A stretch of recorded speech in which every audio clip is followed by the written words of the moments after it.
자, 안녕하세요. 반갑습니다. 반갑습니다. 오늘도 이제 먼저 시간에 이어서 이 전두환 정부서부터 이제 시작을 하게끔 됐는데, 제가 사실 이때 80년도, 81년도까지 쿠웨이트에 있었거든요. 그러니까 쿠웨이트에 제가 있을 때, 79년도에 있을 때에 박정희 대통령 유고 이런 거를 제가 쿠웨이트에서 봤어요. 보고 81년도에 제가 이제 귀국을 했습니다. 귀국을 와서 보니까 하루도 최루탄 냄새가 안 나는 때가 없었어요. 엄청나게 데모를 많이 하더구만 보면. 최루탄 냄새도 엄청 많이 나게끔 되고. 근데 사실 제가 이때에 그 콩코드 차를 갖고 있었는데, 청계천에 한번 갔다가 대모대와 경찰 사이에 중간에 끼었던 적이 있어요. 그래갖고 제가 차를 더 움직이지를 못하고 길 옆에다 이렇게 대놓고 피해 있었거든요. 뭐 돌멩이가 날라들고 뭐 앞에서 난리가 났으니까, 화염병도 던지고 난리가 났으니까 섰는데,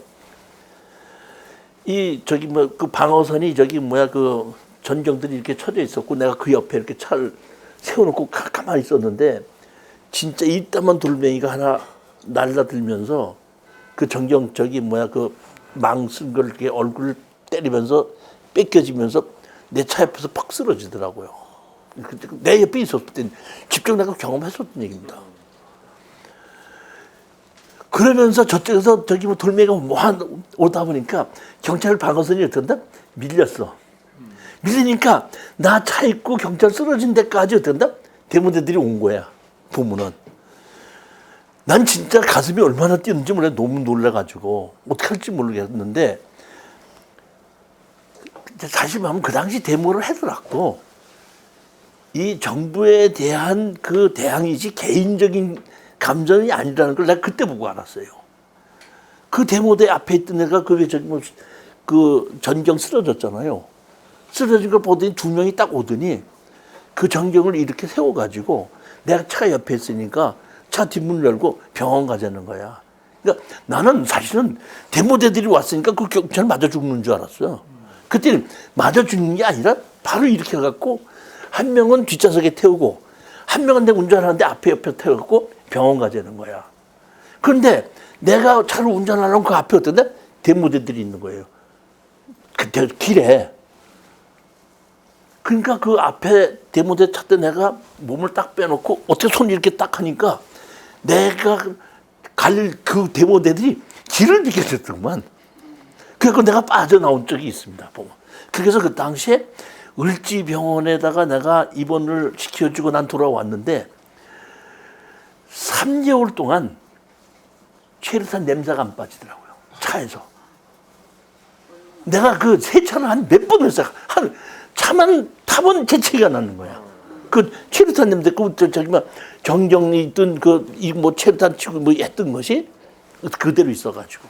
그러니까 그 당시에 보면 데모들 했어도 개인적인 감정으로 하자는 것이 아니라 정부에다 반대하는 시위를 그렇게 했던 거죠. 이러던 시기입니다. 이러던 시기. 이 시기에 제가 보기에는 전두환 정부에서는 만약에 서민들이 이 학생들과 데모를 같이 합세를 한다고 하면은 정권 유지하기가 어려웠을 거다, 이런 생각을 한 것 같아요. 그러다 보니까 정부에서 이런 오다를 내린 것 같아요. 서민들이 이 데모에 합세하지 않게끔 서민들에게 줄 선물을 하나 만들어 갖고 와라 해가지고 얼마 있다가 보니까 정부에서 서민들에게 선물을 하나씩 줬어요. 서민들에게 준 선물이 있어요. 그게 뭐예요? 받으셨어요? 모르겠네. 안 받아서.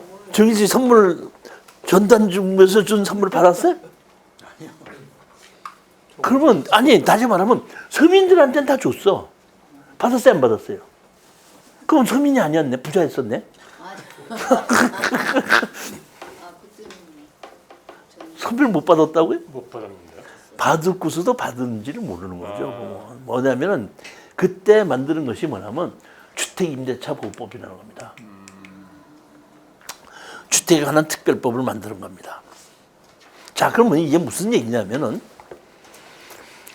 이 당시에 다시 말하면 주택임대차 보호법이 만들어지기 전에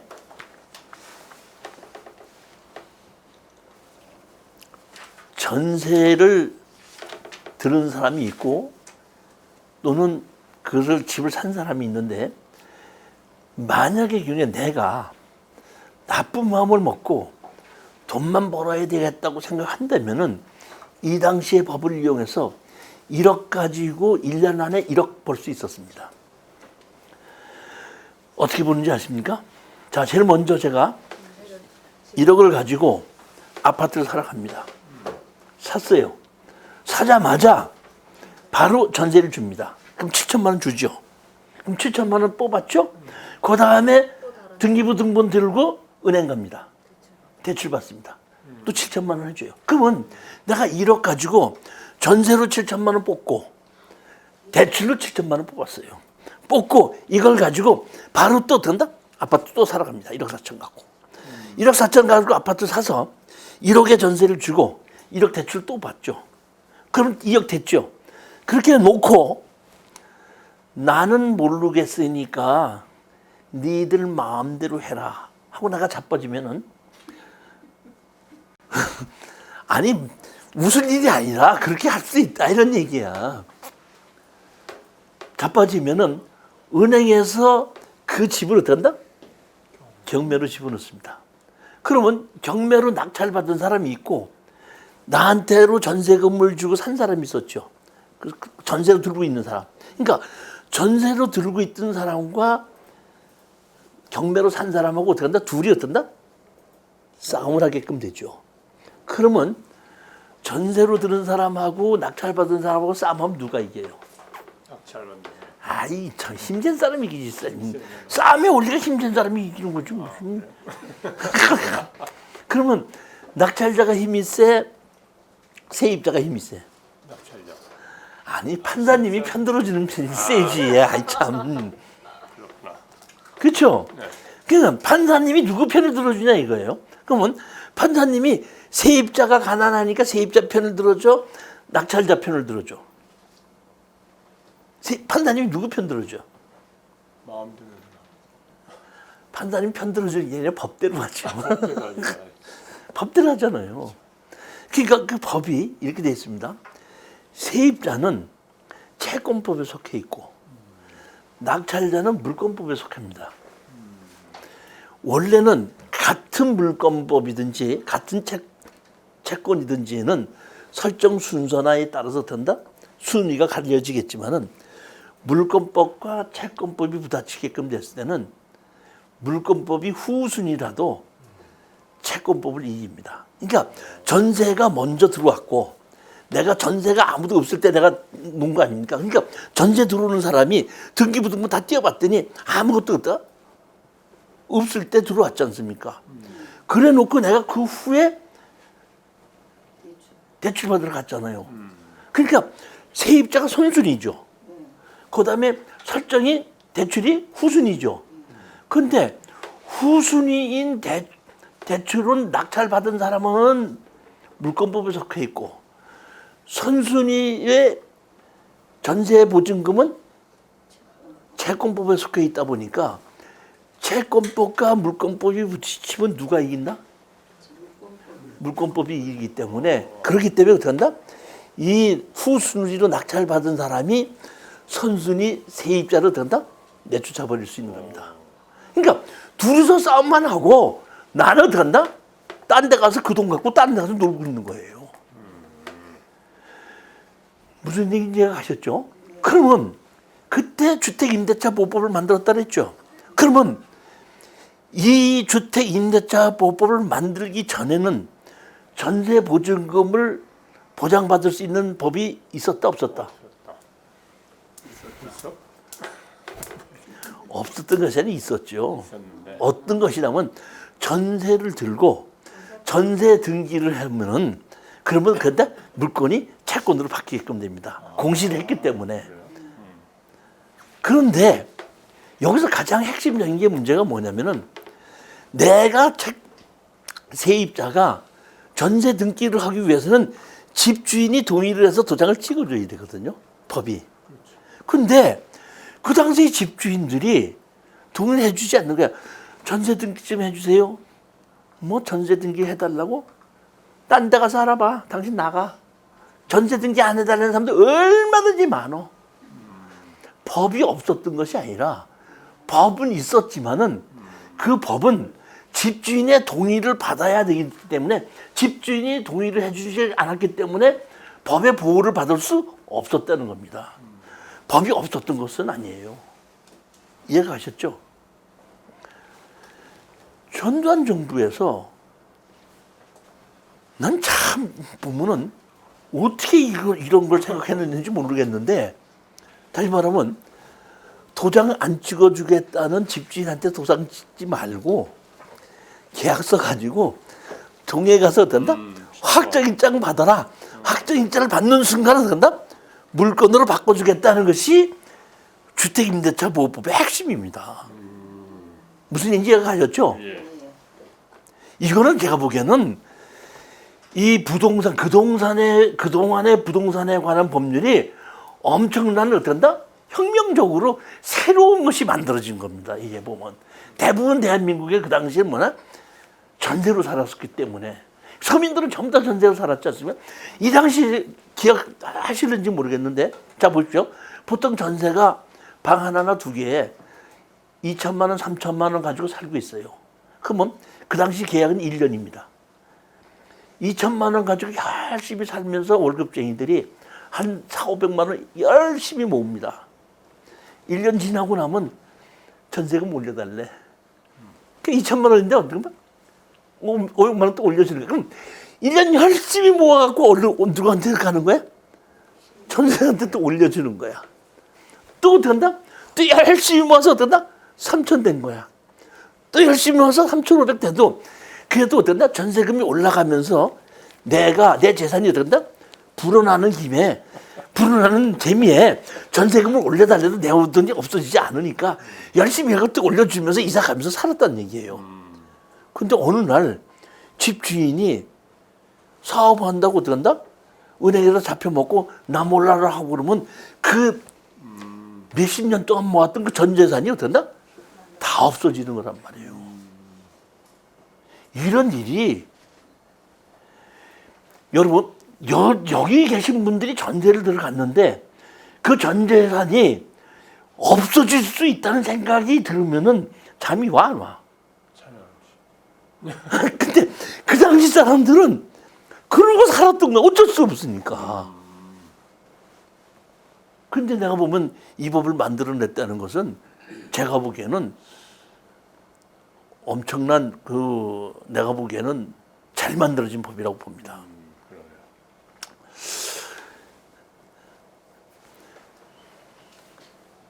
여기 보면 대항력, 임대차는 그 등기가 없는 경우에도 임차인이 주택의 인도와 주민등록을 마친 때는 그 2일부터 제3자에 대하여 효력이 생긴다. 이 경우 전입신고를 한 때는 주민등록이 된 것으로 본다. 주택하는 특별법이 만들어졌습니다. 여기 보면 임대차 기간을 1년 미만으로 정한 임대차는 기 기간이 정함이 없는 것으로 본다. 소액 임차금의 보증, 임차인은 소액의 보증금에 관하여 다른 벌금보다 자기 채권의 우선 변제를 받을 권리가 있다. 다시 말하면 여기서 착각을 하는 것이 내가 전세를 들어갔죠. 전세를 들어갔는데 확정만 일자만 받으면은 내 전세금이 다 보장받는 걸로 착각하시는 분들이 있는데 그게 아니고 채권에서 물권으로 바뀌었다는 얘기지 보장받는다는 얘기는 아니에요. 그러니까 나보다 앞서서 먼저 설정이 된 것이 있다면 후순위 있다는 얘기입니다. 다시 말하면 확정일자는 뭐가 되는 거라고요? 물건. 채권이 뭐가 된다? 물건이 되는 건데 내가 물건보다 먼저 앞선 물건이 있으면 후순위라는 얘기지 내 전세금을 보장해 준다는 뜻은 아니라는 얘기입니다. 그렇기 때문에 후순위라고 하더라도 83년도에 소액 임차인은 최우선에서 어떤다? 먼저 배당을 해준다 하는 것도 어떤다? 또다시 만들게끔 돼서 사실은 보면 이 법은 그 당시에 돈이 없이 세를 전전 살던 사람에게는 엄청난 보호가 되는 법이었고 이 전세를 사는 사람들에게는 선물이 된 것은 틀림없는 사실입니다. 제일 먼저 이거를 했고 보면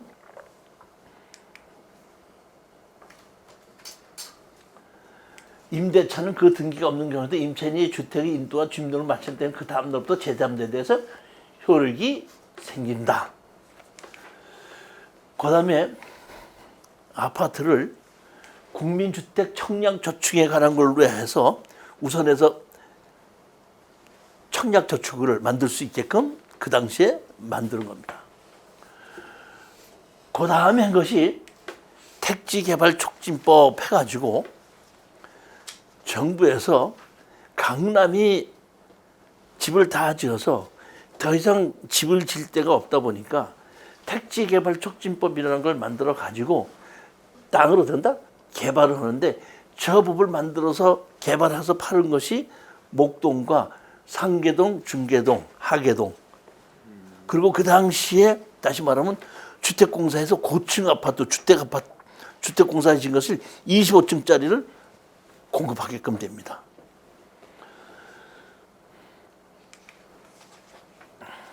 그 다음에 투기 관련 지구 안에서의 주택 공급에 관한 특례가 만들어집니다. 투기 관련 지구에서 만들어지고 그 다음에 수도권 정비 계획법이 만들어집니다.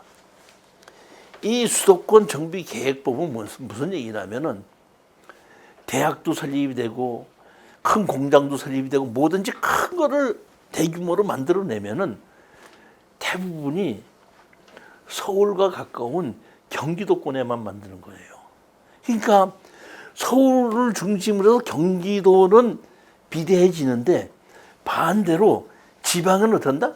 열악해지는 거거든요. 그러니까 수도권 정비법을 만들어 가지고 수도권에다가 대학 같은 걸 만들려고 할 때는 인가를 받아서 인가를 해주지 않으면 못 짓게 만드는 것이 수도권 정비법입니다. 그러니까 이 당시에 다시 말하면 연대에서 분교를 만들려고 하고 경기도에서 만들려고 했던데 안 해주니까 어디로 갔냐면 강원도로 원주로 갔죠. 그다음에 다른 대학들도 그 서울 그 경기도에다가 분교를 만들려고 하는데 안 해주니까 천안으로 갔죠.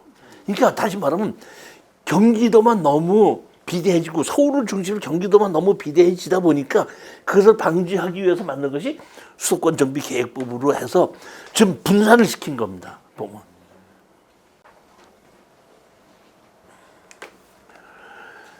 그다음에 임대주택 건설 촉진법 해가지고 임대주택을 보면은 짓게 한 겁니다. 다시 말하면 이 서민들을 위해다 보니까 처음서부터 아파트를 지어서 무조건 분양하는 것이 아니라 그 당시에 제가 기억하기로는 분양을 하기 위해서는 5년 동안은 임대를 먼저 주고 5년이 지나고 난 다음에 분양을 하게끔. 그러니까 서민들이 아파트를 바로 돈을 살 수가 없지 않습니까? 그러니까 그 아파트 분양하기 전에 뭐부터 먼저 하고 임대부터 들어오고 임대해서 5년을 살면서 그 아파트를 분양받을 수 있게끔. 그러니까 서민들에게 아파트를 공급할 수 있는 그런 것을 만드는 거죠, 보면. 제가 생각하기에는 저기 뭐야 그 전두환 대통령 되기 전에 별이 몇 개였었죠? 두 개 썼나? 그러면 별 두 개까지 되려면 제일 먼저 육군사관학교 졸업하면 뭐 되죠? 소위 소위면 뭐죠? 소대장. 소대장 지나면 뭐가 되죠? 중대장, 중대장 넘으면 뭐가 되죠? 연대장, 연대장 넘으면 대대장 다음에 연대장이고 연대장 다음에 뭐예요? 사단장, 사단장 되죠. 다시 말하면 제가 보기에는 이 군인들은 지휘 계통을 쭉 했었기 때문에 이런 것을 만드는 것을 청와대에서 만들지 않고 만들어 갖고 와 했기 때문에 내가 보기에는 상당한 이런 좋은 법이 어떤다?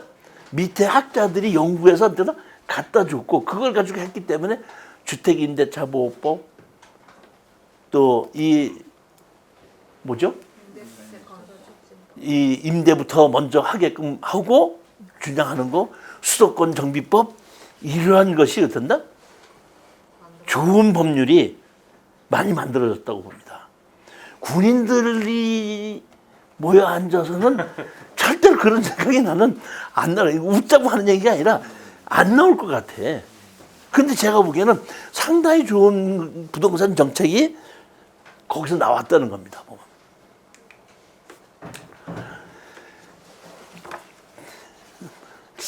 저만큼 이게 연식이 좀 되신 분들은 기억하실지 모르겠는데 70년대 후반, 70년 후반에 저거 우리 기억하시나요?